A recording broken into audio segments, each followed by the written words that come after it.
నమస్కారం. ఈరోజు మనం పంచమ జ్ఞాన భావ పరిశీలన గురించి పరిశీలిద్దాం. పంచమ భావ పరిశీలనలో మనం తెలుసుకునే విషయాలు అనేకం ఉన్నాయి.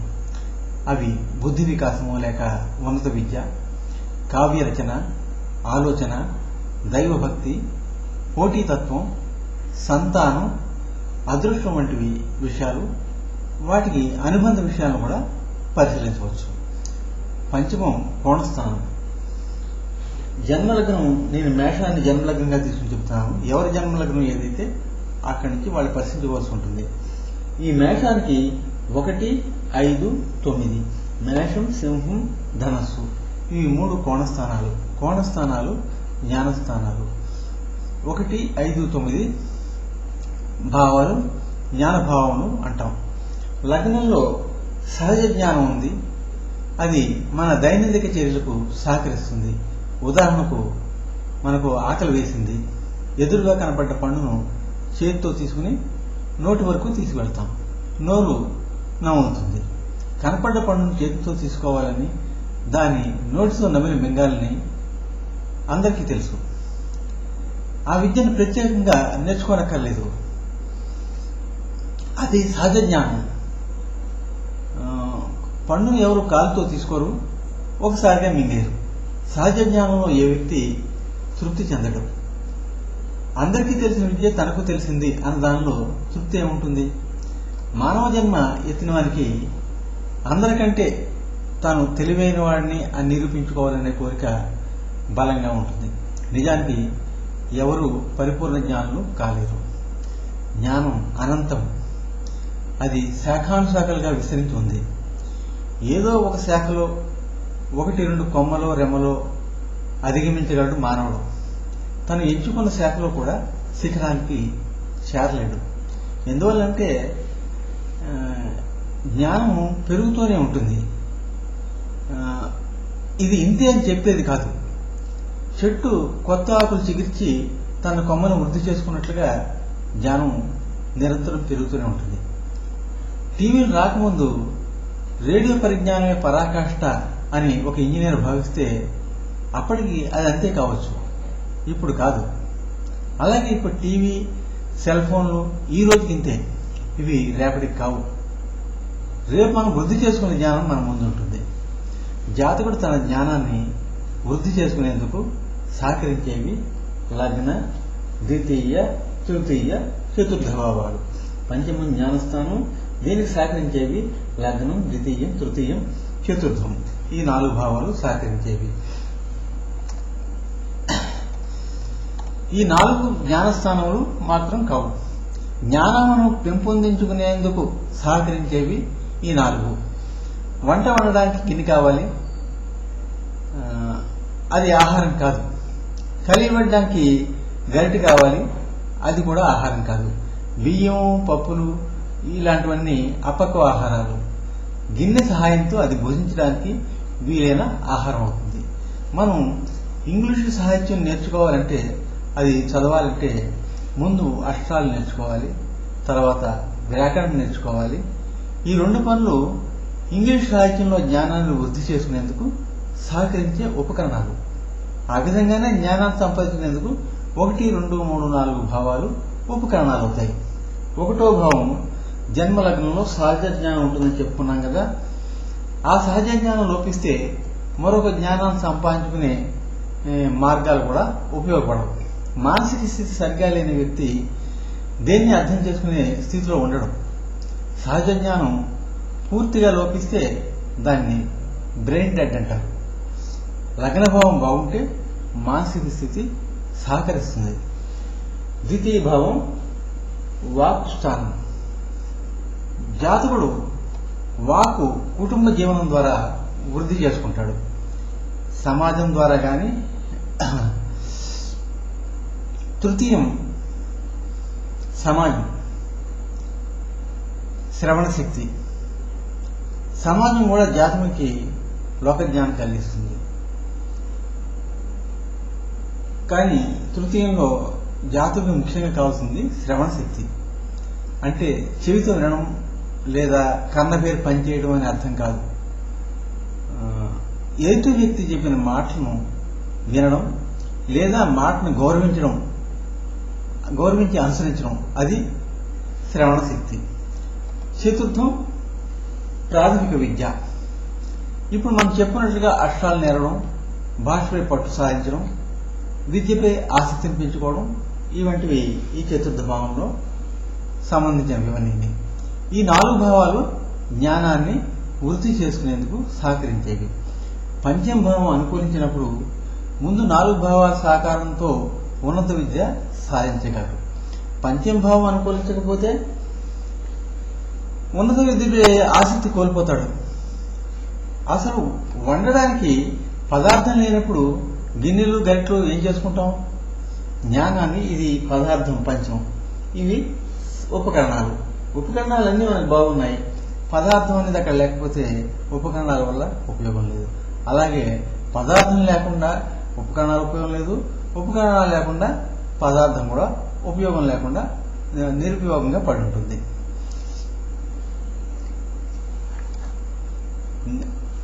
జ్ఞానాన్ని పొందడానికి మనకు జన్మలగ్నం నుండి పంచం వరకు 5 భావాలు, మొత్తం 1, 2, 3, 4, 5, ఈ 5 భావాలు సహకరించాలని మనం చెప్పుకున్నాం. అవి జాతనికి ఎలా సహకరిస్తాయి అని మనం ప్రశ్న వేసుకుంటే 5 భావాల యొక్క అధిపతులు సహకరించాలి. అంటే ప్రతి భావానికి అధిపతి ఉంటాడు కదా. ఈ మేష లగ్నానికి అధిపతి కుజుడు, వృషభ లగ్నానికి అధిపతి శుక్రుడు, మిథున లగ్నానికి బుధుడు, కర్కాటక లగ్నానికి చంద్రుడు, సింహ లగ్నానికి రవి. ఇలాగా అన్ని భావాలకి ఒక్కొక్క అధిపతి ఉంటారు. అధిపతులు అనుకూలంగా ఉండాలి, సహకరించాలి. 5 భావం యొక్క భావకారకులు సహకరించాలి.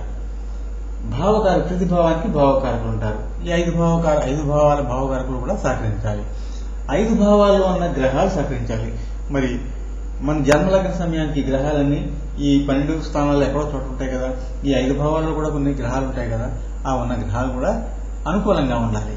ఇలా ఉన్నప్పుడు జ్ఞానం అభివృద్ధి చెందుతుంది. ముందుగా 5 భావాల అధిపతుల గురించి ఆలోచిద్దాం.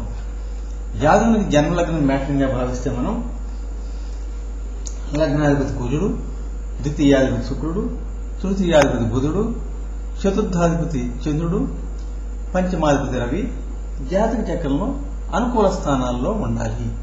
ఆ గ్రహాలు వాటి స్వస్థానాల్లో ఉండడం కానీ, లేదా మిత్ర స్థానాల్లో ఉండడం కానీ, లేదా ఉచ్చ స్థానాల్లో ఉండడం, అంతేకాకుండా వాటిపై శుభగ్రహ దృష్టి ఉండడం జరిగితే ఆ గ్రహాల యొక్క బలం పెరుగుతుంది, ఆ స్థానాల యొక్క బలం పెరుగుతుంది. షష్ఠాష్టమ స్థానాల్లో ఉంటే వాటి బలాన్ని కోల్పోతాయి. అంటే ఈ లగ్నాధిపతి 6, 8, 12 స్థానాల్లో ఉండటం, లేదా ద్వితీయాధిపతి 6, 8, 12 స్థానాల్లో ఉండటం, ఇలా ఉంటే ఆ గ్రహాల యొక్క బలాలు కోల్పోవడం జరుగుతుంది. ఉదాహరణకు కుంభలగ్నానికి అధిపతి అయిన శని తన ఆధిపత్యం వహించే వ్యయస్థానంలో ఉన్నప్పుడు దోషాన్ని ఇవ్వడు. కొన్ని ఎగ్జంప్షన్స్ అవి. ఆ గ్రహాలు షష్టాష్టమ వ్యయస్థానాలకు అధిపతులై ఆ స్థానాల్లో ఉంటే ఇబ్బంది కలిగించవు. దానికి స్వస్థానం అయినప్పుడు ఆ 6, 8, 12 స్థానాలు వాటికి ఆ గ్రహాల స్వస్థానం అయినప్పుడు అవి ఇబ్బంది కలిగించవు. లేదా మామూలుగా అయితే 6, 8, 12 గ్రహాల్లో ఏ స్థానాధిపతులు ఉన్నా కానీ వారి స్థానాల యొక్క బలాన్ని కోల్పోతారు. ఉదాహరణ కుంభలగ్నం మనం చెప్పుకున్నాం. వ్యయస్థానంలో ఉంటూ ఈ కుంభలగ్నానికి వ్యయస్థానం కూడా శనిదే కాబట్టి ఆ స్వస్థానం కాబట్టి అప్పుడు ఇబ్బంది కలిగించదు. తులాలగ్నానికి అధిపతి అయిన శుక్రుడు అష్టమానికి కూడా ఆధిపత్యం వహిస్తున్నాడు. శుక్రుడు వృషభ తులారాశులు ఆధిపత్యం వహిస్తాడు. ఈ లగ్నాధిపతి శుభుడైన ఈ ఆధిపత్యం ఉన్నప్పటికీ అది ఇబ్బంది కలిగించదు, దోషాన్ని కూడా. ఈ విధంగా మనం వాటికి ఉన్న ఎగ్జంప్షన్స్ కూడా మనం పరిశీలించుకోవాల్సి ఉంటుంది. తర్వాత మనం పరిశీలించవలసింది భావకారకులు. భావకారకులు అనే మాటకు అర్థం కొంతమంది గ్రహించలేక తికమక పడుతున్నారు. భావాధిపతి ఏమిటి, భావకారకుడు ఏమిటి, ఇలాగా. భావాధిపతి గురించి ఇప్పుడు మనం తెలుసుకున్నాం కదా. ప్రతి భావానికి అధిపతిలో ఎవరున్నారు? మేషానికి కుజుడు, వృషభానికి శుక్రుడు, మిథునానికి బుధుడు, కర్కాటకానికి చంద్రుడు, సింహానికి రవి, కన్యకు బుధుడు, తులకు శుక్రుడు, వృశ్చికానికి కుజుడు, ధనస్సుకు గురుడు, మరి మకర కుంభాలకు శని, మీనరాశికి గురుడు. ఈ విధంగా అధిపతులు, ఆ అధిపతుల గురించి మనకు తెలిసింది. మరి భావకారకులు అంటే ఏమిటి అన్నదానికి అర్థం చేసినందుకు చిన్న ఉదాహరణ చెప్తాను. మన పిల్లవాడికి లెక్కల్లో ఎక్కువ మార్కులు ఎలా సాధించామని మనం అడిగితే, అబ్బాయి మార్కులు బాగా వచ్చాయి, ఎలా వచ్చాయి నీకు మార్కులు మనం అడిగితే, మా లెక్కల మాస్టారు మాకు బాగా అర్థమయ్యేలా బోధించారు అని సమాధానం చెప్తాడు. నువ్వు డిగ్రీలో గోల్డ్ మెడల్ ఎలా సాధించావని ప్రశ్నిస్తే పరిణితి చెందిన ఆ పిల్లవాడు అంటాడు, అంతా చదువుల తల్లి సరస్వతి దేవి కటాక్షం అంటాడు. ఈ ఉదాహరణలో మొదట చెప్పిన సమాధానం మా మాస్టారు బాగా నేర్పారు అన్నది భావాధిపతి. రెండో ప్రశ్న సమాధానం సరస్వతి దేవి దయ వల్ల నాకు వచ్చింది అని చెప్పింది ఆ సరస్వతి అన్నది భావకారకుడు. అలాగే జ్యోతిష్యంలో కూడా ప్రతి భావానికి అధిపతులైన గ్రహాలు మనకు చదువు చెప్పే ఉపాధ్యాయులు లాంటి వారు. అవే గ్రహాలు ప్రతి భావానికి నిర్దిష్టంగా అభివృద్ధికి సహకరించే రీతిలో మనకు దైవ సహాయాన్ని అందించడానికి కారకులుగా ఉన్నప్పుడు భావకారకులు అనబడుతున్నారు. మాస్టారు అని చెప్పినప్పుడు భావాధిపతి, సరస్వతీదేవి అని ఒక దైవాన్ని గురించి చెప్పినప్పుడు భావకారకులుగా మనం తీసుకుంటున్నాం. ఇక్కడ కూడా భావకారకులు అంటే దానికి మూలం ఎవరు అన్నది అన్నట్టుగా మనం అర్థం తీసుకోవాలి. మొదటి 5 భావాలకు భావకారకులు ఏవో తెలుసుకుందాం. ఆ గ్రహాలేమిటో. జన్మలగ్నానికి భావకారకుడు రవి, తనుకారకుడు రవి. ద్వితీయ భావం కుటుంబ భావం, ధనభావం, వాక్కు భావం ద్వితీయం.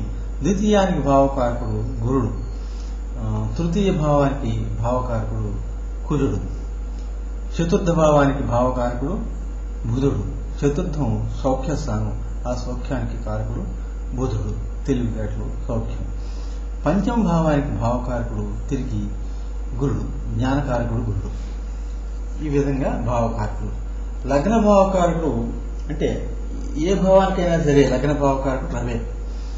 అది మీది సింహలగ్నం అయితే ఆ సింహలగ్నానికి భావకారకుడు రవి, మీది మేషలగ్నం అయితే మేషలగ్నానికి భావకారకుడు రవి. భావకారకుడు అన్ని లగ్నాలకి ఒక విధంగానే ఉంటారు. భావాధిపతులు మాత్రం మారిపోతారు. మీది మిథున లగ్నం వైపు ఈ లగ్నాధిపతి బుధుడయ్యాడు, దీనికి భావకారకుడు రవి అయ్యాడు. ఆ విధంగా ఆలోచించాలి. లగ్న భావకారుడు రవి అనుకూలించకపోతే జాతకునికి అభివృద్ధిలో లోపం ఉంటుంది. మానసిక స్థితి సభ్యతను కోల్పోతుంది. నిలకడ ఉండదు, మనసు నిలకడగా ఉండదు, శరీర ఆరోగ్యం అనుకూలించదు, అతనిలో అభివృద్ధి ఉండదు. భావకారకుడు రవి నీచ స్థానంలో ఉన్నప్పుడు కానీ శత్రుస్థానంలో ఉన్నప్పుడు కానీ జాతక చక్రంలో లగ్న భావంలో కొంత లోపం ఉంది అని మనం గ్రహించవచ్చు. ఆ లోపం ఎటువంటిది? ఆరోగ్యపరంగా కావచ్చు, లేదా మానసిక స్థితి స్థిమితాన్ని కోల్పోయి ఉండవచ్చు. ఈ విధంగా మనం ఆలోచించాలి. ఆరోగ్యం అంతంత మాత్రంగానే ఉంటుంది ఆ వ్యక్తికి. రవి తనుకారకుడు అంటే శరీరానికి సంబంధించిన కారకుడు. రాజ్య భావకారకుడు అంటే దశమ స్థానం, దానికి కూడా రవి భావకారకుడే. రాజ్య భావకారకుడు అంటే ఉద్యోగంలో అధికారం కలిగి ఉండడం. రవి రాజు కదా, గ్రహరాజు, అధికారం. అటువంటి అధికారాన్ని రవి అనుకూలంగా అయితే శరీరం ఎలాగ అనుకూలించదో, మనసు ఎలాగ అనుకూలించదు, అదేవిధంగా అధికారం కూడా అతనికి అనుకూలించదు రవి అనుకూలంగా లేకపోతే జాతి చక్రంలో. ఉన్నత పదవిని అలంకరించడం కానీ,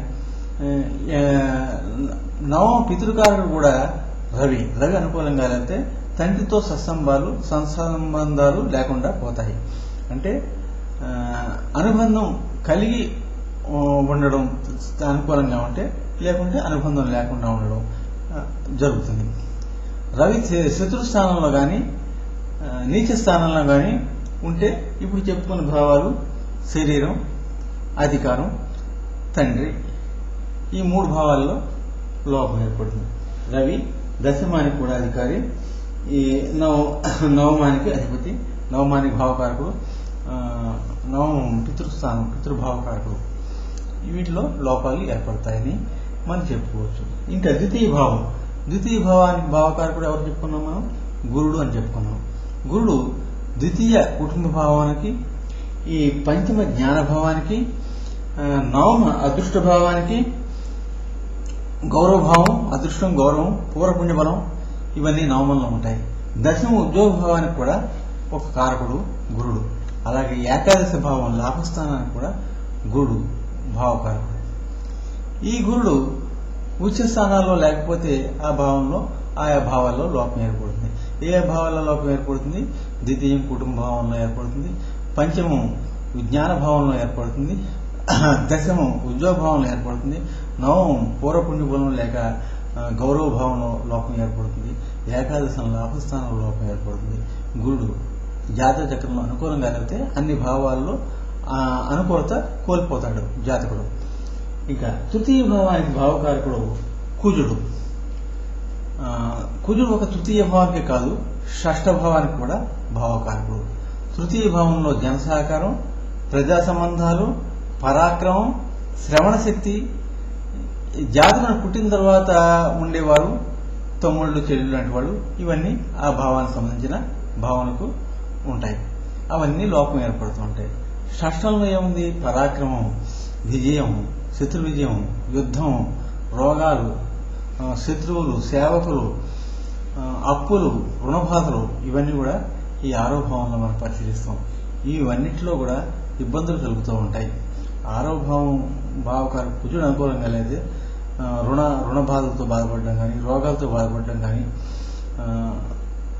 శత్రు విజయాన్ని సాధించలేకపోవడం కానీ, భయంతో జీవించడం కానీ, ఇలాంటివన్నీ ఈ కుజ దోషం వల్ల, కుజుడు లోపం వల్ల గ్రహస్థితిలో మనకి ఇవన్నీ కలుగుతూ ఉంటాయి. కుజుడు అనుకూలించబోతే ఈ భావాలన్నింటిలో లోపం ఏర్పడుతుంది. అలాగే చతుర్థ భావకారకుడు బుధుడు అని చెప్పుకున్నాగా, బుధుడు దశమ భావానికి కూడా భావకారకుడుతాడు. దశమం ప్రత్యేకమైంది. దశమంలో రవి, బుధుడు, గురుడు, శని 4 గ్రహాలు భావకారకత్వం కలిగి ఉన్నాయి దశమంలో. అందువల్ల మళ్ళీ తిరిగి ఇక్కడ బుధుడు కూడా ఈ దశమ స్థానంలో భావకారకుడయ్యాడు. బుధుడు వల్ల జాతకం కలిగే తెలివితేటలు లోపం వల్ల ప్రాథమిక విద్యను తెలివితో గ్రహించాలి. ఉద్యోగాన్ని కూడా తెలివితేటలు ఉపయోగించి బాధ్యతతో నిర్వహించాలి. బుధుని సహకారం ఈ 2 విషయాల్లో చాలా అవసరం. బుధుడు అనుకూలించకపోతే గ్రహణ శక్తి లోపిస్తుంది. ఇంకా పంచమ భావానికి కారకుడు గురుడు. గురుడు ఇందాక చెప్పుకున్నాం, ద్వితీయ భావానికి పంచమ, నవమ, దశమ భావాల కారకుడు అవుతున్నాడు అని చెప్పుకున్నాం. ద్వితీయంలో వాక్కు, కుటుంబం, ధనం, పంచమంలో ఉన్నత విద్య, సంతానం, దశమంలో ఉద్యోగ నిర్వహణ సామర్థ్యం, ఇవన్నీ ఉన్నాయి. గురుడు అనుకూలంగా లేకపోతే వీటన్నిటిలో లోపం ఏర్పడుతుంది. ఉద్యోగ బాధ్యత సరిగా నిర్వహించలేని వాడతాడు, జ్ఞానంలో లోపం ఉంటుంది, కుటుంబ స్థానంలో లోపం ఉంటుంది, వాక్ అతని మాటల్లో సవ్యత లోపిస్తుంది. ఇవన్నీ లోపాలు ఏర్పడుతుంటాయి గురుడు అనుకూలంగా లేకపోతే జాతక చక్రంలో. ఇప్పుడు గ్రహస్థితిని మనం పరిశీలిద్దాం. ప్రతి జాతకుని జన్మ లగ్నానికి నవగ్రహాలు జన్మ సమయానికి సంచరించుకున్న స్థానాలు జాతక చక్ర గ్రహస్థితిగా చెప్పబడుతుంది. ఈ నవగ్రహాలు ఎక్కడో ఒకటో సంచరిస్తూ ఉంటాయి మనం పుట్టినప్పుడు. ఆ ఉండే స్థితిని గ్రహస్థితిని అని చెప్పుకుంటాం మనం. ఛాయాగ్రహాలు రాహుకేతువులను వదిలి మిగిలిన 7 గ్రహాల గురించి, అంటే మన పరాశర శాస్త్రం ప్రకారం 7 గ్రహాలు తీసుకుని పరిశీలించడం జరుగుతుంది. 7 గ్రహాలు ఏంటంటే రవి, చంద్రుడు, కుజుడు, బుధుడు, గురుడు, శుక్రుడు, శని. ఈ 7 గ్రహాలను శుభత్వం, వీటిలో శుభత్వం ఉంటుంది, పాపత్వం ఉంటూ ఉంటుంది. అవి నైసర్గిక శుభగ్రహాలు ఉన్నాయి, నైసర్గిక పాపగ్రహాలు ఉన్నాయి. అవి ఉన్న స్థానాలను బట్టి శుభులు పాపులుగా మారవచ్చు, పాపులు శుభులుగా మారవచ్చు. అందువల్ల శుభత్వం, పాపత్వం ఈ అన్ని గ్రహాల్లో ఉంటుందని మనం చెప్పుకోవచ్చు. కొన్ని లగ్నాలు కొన్ని గ్రహాలు శుభులైతే కొన్ని లగ్నాలు కొన్ని లగ్నాలకు అవే గ్రహాలు పాపులు అవుతాయి. శుభులు పాపుల గురించి ప్రత్యేకంగా మనం ఒక పాఠంలో చెప్పుకున్నాం. శుభులు జన్మ లగ్నాలు శుభులు పాపులు అనే పాఠంలో. అందువల్ల దాని గురించి ఇప్పుడు చర్చించడం అవకాశం లేదు.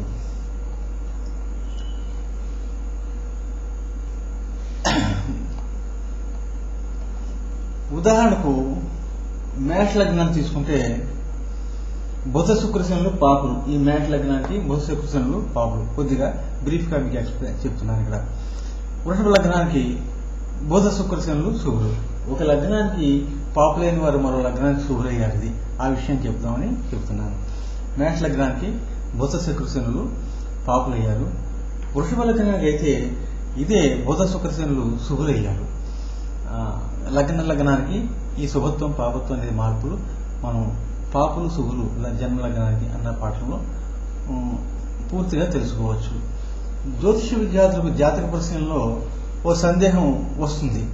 మేష లగ్నానికి శని పాపి అన్నాం కదా, ఆ శని విద్యాభావం పరిశీలించేటప్పుడు మేష లగ్నం నుండి వరుసగా 5 భావాల్లో ఎక్కడ ఉన్నా ఇబ్బంది కలిగిస్తాడా? పాపి అయ్యాడు కదా మేష లగ్నానికి శని, ఈ 5 భావాల్లో ఎక్కడున్నా ఆ భావానికి ఇబ్బంది కలిగిస్తాడా అన్న ప్రశ్న చాలా మంది విద్యార్థుల్లో ఉదయిస్తుంది. ఆ సందేహాన్ని తీర్చుకుందాం. మేష లగ్నం శనికి నీచ స్థానం. ఒక గ్రహం నీచలో ఉంటే దాని స్థితి కోల్పోతుంది, అది నిస్సహాయరాలు అవుతుంది. శుభగ్రహం అయితే శుభత్వాన్ని ఇవ్వలేడు, పాపగ్రహం అయితే పాపాన్ని ఇవ్వలేడు. ఇక్కడ మేష లగ్నానికి శని పాపి అని చెప్పుకున్నాం కదా, అందువల్ల శని లగ్నం నీచ స్థానంలో ఉంటే, ఈ స్థానంలో ఉంటే పాపాన్ని ఇవ్వలేడు, దానికి బదులుగా యోగిస్తాడు అని. ద్వితీయ తృతీయ స్థానాల్లో శని ఉంటే మాత్రం ఆ భావం అనుకూలత లోపిస్తుంది. ఇక్కడ కానీ ఈ ద్వితీయంలో కానీ తృతీయంలో కానీ ఉంటే లోపిస్తుంది. మళ్ళీ చతుర్థం శత్రుస్థానం శనికి, ఈ పంచమం శత్రుస్థానం. ఇక్కడ ఉన్నప్పుడు కూడా పాపాన్ని ఇవ్వలేడు. ఒక 2, 3 స్థానాల్లో ఉంటే అతను పాపాన్ని ఇవ్వగలడు. ఇక్కడ నీతిలో పడితే అందువల్ల తను కూడా తన శక్తిని కోల్పోతాడు. శుభుడైతే శుభత్వాన్ని కోల్పోతాడు, పాపి అయితే పాపత్వాన్ని కోల్పోతాడు. ఆ విధంగా శని ఇక్కడ తన పాపాన్ని ఇవ్వలేడు. ఈ 2 స్థానాల్లో అయితే కొంచెం ఇబ్బంది కలిగిస్తాడు. ఇప్పుడు మరో ప్రశ్న, భావకారకుడు యోగించటం లేదు, భావాధిపతి యోగిస్తున్నాడు. దీనికి భావాధిపతులు ఏ లగ్నానికి అధిపతులు అయితే వాళ్ళ అధిపతులు చెప్పుకున్నాం. భావకారకులు చెప్పుకున్నాం. భావకారకుడు లగ్నానికి రవి, ద్వితీయానికి గురుడు, తృతీయానికి కుజుడు, చతుర్థానికి బుధుడు, పంచమానికి గురుడు అని చెప్పుకున్నాం. ఈ భావకారకులు యోగించకపోతే, భావాధిపతి యోగించి లేదా భావంపై శుభగ్రహ దృష్టి ఉంది, అటువంటి సమయాల్లో ఆ భావం అనుకూలిస్తుందా? సగం అటు సగం ఇటు ఉంది కదా, భావకారకులు అనుకూలించట్లేదు, భావాధిపతులు అనుకూలిస్తున్నారు. లేదా భావాలపై శుభగ్రహ దృష్టి ఉంది, భావకారకుల నుంచి అనుకూలించకపోయినా సరే ఇప్పుడు ఆ భావం అనుకూలిస్తుందా లేదా అనే ప్రశ్న కూడా ఉదయిస్తుంది. ద్వితీయాన్ని పరిశీలిద్దాం ఒకసారి. ద్వితీయ భావకారక గురుడు యోగించట్లేదు అని భావిద్దాం మనం. ద్వితీయ భావకారక గురుడు ఇతను ఎక్కడో తన నీచ స్థానమైన ఈ మకరంలో ఉన్నాడు. అటువంటి యోగించడు భావకారకుడు. యోగించకపోతే ద్వితీయాధిపతి అధిపతి శుక్రుడు. ద్వితీయాధిపతి శుక్రుడు నైసర్గిక శివుడు, కేంద్రాధిపత్యం ఉంటే పాపి అయినాడు. శుక్రుడు పాపస్థానం ఉందన్న యోగించును. ఒక పాపి మరొక పాపస్థానంలో ఉంటే యోగిస్తాడు. తృతీయ భావంలో శుక్రుడు ఉంటే యోగిస్తాడు. అప్పుడు ఫలితం ఎలా ఉంటుంది? భావాధిపతి యోగిస్తున్నాడు, ధన వృద్ధి ఉంది, కుటుంబ వృద్ధి ఉంది, జాతకుడు సవ్యమైన వాక్కు సంతరించుకుని ఉంటాడు, అతని వాక్ అనుకూలంగా ఉంటుంది. భావకారక గురుడు అనుకూలించట్లేదు. ఇవన్నీ బాగానే ఉన్నాయి, ఇవన్నీ అనుకూలంగా ఉన్నాయి, ధనం ఉంది, అన్నీ ఉన్నాయి, కుటుంబ వృద్ధి ఉంది. భావకారక అనుకూలించకపోతే తనకు లభించిన దాన్ని తను అనుభూతి పొందలేడు. ఇవన్నీ ఉన్నాయి. మంచి కుటుంబం ఉంది, ఆ కుటుంబం తనకు సహకరించదు. మంచి వాక్ ఉంది, అతని మాట వినేవారు ఎవరు ఉండరు. అప్పుడు ఆ వాక్ ఉపయోగం ఏముంది? ఏముండదు. అతనికి ధనం ఉంది, ఆ ధనాన్ని అతను వినియోగించుకోలేని పరిస్థితిలో ఉంటాడు. ఇవన్నీ భావకారకుడు అనుకూలంగా లేకపోతే ఏర్పడేవి. జాతకుడు అనుభూతిని పొందలేడు దాన్ని. మరొక విధంగా చెప్పాలంటే ద్వితీయ భావం వల్ల వచ్చే కారకత్వాలు తృప్తిని ఇవ్వు. అనేకమైన కారకత్వాలు ద్వితీయ అధిపతి అనుకూలంగా ఉన్నాడు, ద్వితీయంపై శుభగ్రహ దృష్టి ఉంది కాబట్టి అన్నీ వస్తున్నాయి అని అనుకుంటాం. వచ్చినవన్నీ కూడా అతనికి తృప్తిని ఇవ్వవు. మరొక భావకారకుని ఫలితాలకు నవాంశ చక్ర ఫలితాలకు దగ్గర పోలిక కనపడతాయి. నవాంశలో కూడా అనుకూల స్థానాలు అయితే భావాధిపతులు అప్పుడు కూడా అనుభూతిని కోల్పోవడం జరుగుతుంది. భావాధిపతి నవాంశలో అనుకూల స్థానంలో లేనప్పుడు కూడా ఈ అనుభూతిని కోల్పోవడం అనేది జరుగుతూ ఉంటుంది. ఇంగ్లీష్లో ఒక సామెత ఉంది, water water everywhere water but not drink A drop of water అని. చుట్టూ నీళ్లు ఉన్నాయి కానీ తాగడానికి ఒక చుక్క కూడా లేదు అంటాడు. సముద్రం మధ్య ఉన్న వ్యక్తి చేసే ఆర్తనాదం ఇది. ఆ సముద్ర నీళ్ళు తాగడానికి పనికిరావు కదా, చుట్టూ నీళ్ళే ఉన్నాయి.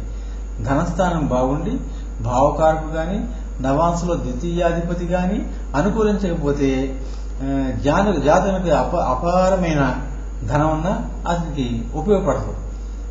అతని ఆరోగ్యం బాగుండగా డాక్టరు అంబలు తాగమన్నాడు అనుకోండి, ధనం ఏం చేస్తుంది? వాక్కు కూడా అంతే. జాతకునికి ఎంత వాగ్దాటు ఉన్నా ఆ మాట సమాజం అంగీకరించే స్థితిలో లేనప్పుడు శ్రమ వృధాయే కదా. ఎవరు వింటారు అతని మాటల్ని? లగ్నాల్లో సహజ జ్ఞానం ఉంది, సహజ జ్ఞానం కలిగి ఉండడం, ద్వితీయంలో వాక్శుద్ధి కలిగి ఉండడం, తృతీయంలో సమాజంలో మంచి చెడులు గ్రహించే స్థితి కలిగి ఉండడం, ప్రాథమిక విద్యలో ఉత్సాహం, చతుర్థంలో ఇవన్నీ కొరవడితే పంచమంలో జ్ఞానం కుంటిదవుతుంది, అంటే హ్యాండిక్యాప్లో.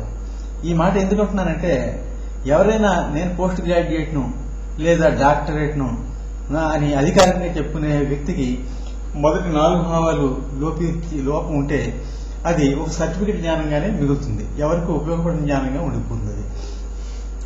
జ్ఞానం అనంతం అని మనం చెప్పుకున్నాం కదా. జ్ఞానం అనేక విధాలుగా ఉంటుంది, ఏదో ఒక పరిమితమైనది కాదు జ్ఞానం అనేది. దీన్ని జ్ఞాన సముదాయం అనవచ్చు మనం. ఒక వైద్యునికున్న జ్ఞానం పశువుల కాపరికి ఉండదు, అదేవిధంగా పశువుల కాపరికి ఉన్న జ్ఞానం వైద్యునికి కూడా ఉండదు. సహజంగా మనకున్న జ్ఞానాన్ని అనుసరించి మనం చేసే వృత్తులు ఆధారపడి ఉంటాయి. కొన్నిసార్లు జ్ఞానానికి చేసే పనికి సంబంధం ఉండదు. ఒక డాక్టర్ వైద్య వృత్తి చేస్తాడని చెప్పలేము, అతను వైద్యానికి అనుబంధమైన మరే వృత్తినైనా చేయవచ్చు. ఒక హాస్పిటల్ సూపరింటెండెంట్ డాక్టర్ ఏముండి కూడా కేవలం ఆసుపత్రి పర్యవేక్షణకు పరిమితం అవుతాడు. మెకానికల్ ఇంజనీరు, సివిల్ ఇంజనీరు ఈనాడు కంప్యూటర్ రంగంలో పనిచేయడం మనం చూస్తున్నాం. అందువల్ల అతను నేర్చుకున్న జ్ఞానం వేరు, వృత్తికి సహకరించే జ్ఞానం వేరైపోతుంది. ఇప్పుడు గ్రహాలను అనుసరించి జ్ఞాన విధానంలో మార్పుల్ని గుర్తిద్దాం, గ్రహాలకి జ్ఞానానికి ఉన్న సంబంధం ఏమిటో గుర్తిద్దాం. ఈ రవి ఎటువంటి జ్ఞానాన్ని కలిగిస్తాడంటే, ప్రభుత్వ ఉద్యోగాలకు, వృత్తి, రాజకీయ జ్ఞానం, లోహపు పనులు, ద్రవ్య ముద్రణ, వైద్యం, గడ్డి వ్యాపారం, వార్తావాహకత్వం, గుమాస్తా, ఇలాంటి వృత్తులకి వాటికి సంబంధించిన జ్ఞానానికి రవి కారకుడవుతూ ఉంటాడు. అడ్మినిస్ట్రేటర్ రవి పంచమంలో ఉంటే అడ్మినిస్ట్రేటర్ అవుతాడు, అతను మంచి మేనేజరియల్ స్కిల్స్ అతను కలుగుతాయి.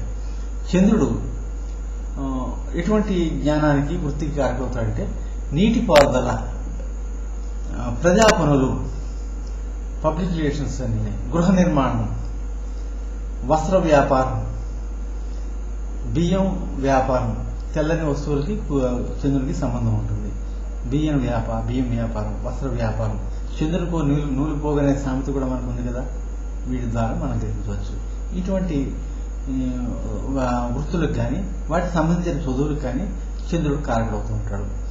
కుజుడు ఇంజనీరింగ్, మిలిటరీ, ఆయుధాల తయారీ, పోలీసు ఉద్యోగాలు, యంత్ర వాహన పరికరాల పర్యవేక్షించడం, పైలట్ ఉద్యోగాలు, వ్యవసాయ శాస్త్రజ్ఞుడు, ఫ్యాక్టరీ యాజమాన్యం, పనిముట్లు తయారు చేయడం, క్రిమినల్ లా, తర్క శాస్త్రం, వైద్య విద్య, సర్జన్, ఇటువంటి వాటికి కుజుడు కారకుడవుతూ ఉంటాడు.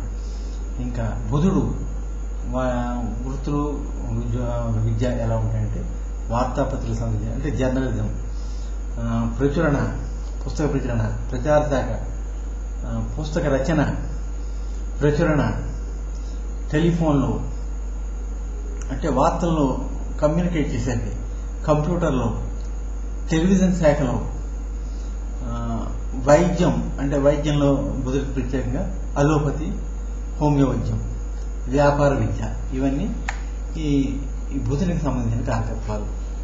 ఈ బుధుడు అనుకూలంగా ఉంటే ఇటువంటి వృత్తులు, ఇటువంటి చదువులు రావడం కాదు. దశమంలో అనుకూలించిన దశమానికి ఆ వృత్తులు వస్తాయి, పంచమానికి అనుకూలించినప్పుడు పంచమంలో దానికి సంబంధించిన చదువులు కలుగుతాయి.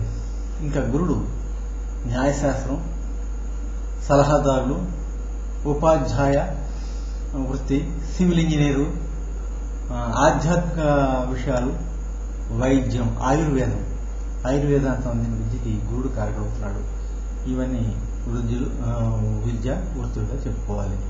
ఇంకా శుక్రుడు నటన, కళాకారులు, గాయకులు, వాంగ్మయవేత్తలు అంటే పాండిత్యం, లలిత కళలు, లలిత కళలకు సంబంధించిన వస్తు విక్రయం, వస్త్ర వ్యాపారం, ఇవన్నీ శుక్రునికి ప్రీతిపాత్రమైన కారకత్వాలు అవుతూ ఉంటాయి. ఈ విధమైన విద్యల్లో ప్రావీణ్యం సంబంధం లేదా ఈ విధమైన ఉద్యోగాల్లో స్థిరపడడం జరుగుతూ ఉంటుంది దశమానికి పంచమానికి సంబంధాలను బట్టి. ఇంకా శని సేవక వృత్తి అంటే కష్టపడి పనిచేసే తత్వం, కార్మిక శాఖ, పారిశుద్ధ పనులు, ఆరోగ్య శాఖ, శవ పరీక్షలు, ఇలాంటివన్నీ. అంటే కొంతమంది పెద్ద పెద్ద డాక్టర్లు అవుతారు, వాళ్ళు వృత్తిరీత్యా అక్కడ శవ పరీక్షలు చేయవలసి వస్తూ ఉంటుంది గవర్నమెంట్ డాక్టర్ అయినప్పుడు. అప్పుడు ఈ శని కారకత్వం వల్ల జరుగుతూ ఉంటుంది. అది రాహు వైద్య విద్య వృత్తికి ఆ విద్య రావడానికి, ఆ వృత్తి అవలంబించడానికి రాహు కారకుడు అవుతున్నాడు. ఇక కేతువు మంత్రశాస్త్ర పాండిత్యం, దేశీ వైద్యం, జ్యోతిషం, యోగాభ్యాసం, ఇటువంటి వాటికి కేతువు కారకుడుతూ ఉంటాడు. ఆ యోగాలో అతను బాగా రాణించి మంచి చదువు, యోగాలో సర్టిఫికెట్ చేయొచ్చు, మంచి ఎంఏ చేయొచ్చు, ఆ యోగాభ్యాసంలోనే టీచర్గా ఉండొచ్చు. అటువంటి ఈ కేతు స్థితి వల్ల ఆధారపడి ఉంటూ ఉంటాయి. ఈ నవగ్రహాలకు పంచమ భావంతో సంబంధం ఉన్నప్పుడు ఆ విద్య లభించడం అనేది జరుగుతుంది. వాటిలో ప్రావీణ్య సంపాదన జరుగుతుంది. పంచమ భావంలో ఆయా గ్రహాలు ఉండడం, శుభులై పంచమ భావంపై దృష్టి కలిగి ఉండడం, అది శుభులై పంచమ భావంపై దృష్టి కలిగి ఉండడం, పంచమ భావాధిపతులపై భావాధిపతులై ఆ పంచమ భావాధిపతులై ఆ గ్రహాలు శుభస్థానాల్లో ఉండడం, ఇవి జరిగినప్పుడు జాతకులకు ఆయా విద్యలపై ఆసక్తి కలుగుతుంది. అవే గ్రహాలు నీచ స్థానంలో, శత్రుస్థానంలో ఉంటే ఆ విద్యలపై అనాసక్తి పెరుగుతుంది. ఆ గ్రహాలు దశమ భావంతో కలిసి సంబంధం ఉన్నప్పుడైతే ఆయా వృత్తులపై ఆసక్తి కలిగించడం జరుగుతుంది. దశమ భావానికి పంచమ భావానికి సంబంధం లేకపోతే నేర్చుకున్న విద్యకు ఉద్యోగానికి సంబంధం ఉండదు. పంచమం సంతాన స్థానం అని కూడా మనం చెప్పుకున్నాం.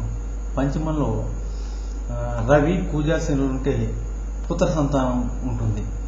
పంచమంలో బుధుడు సంతానం కలగకపోవడానికి కారణమవుతాడు.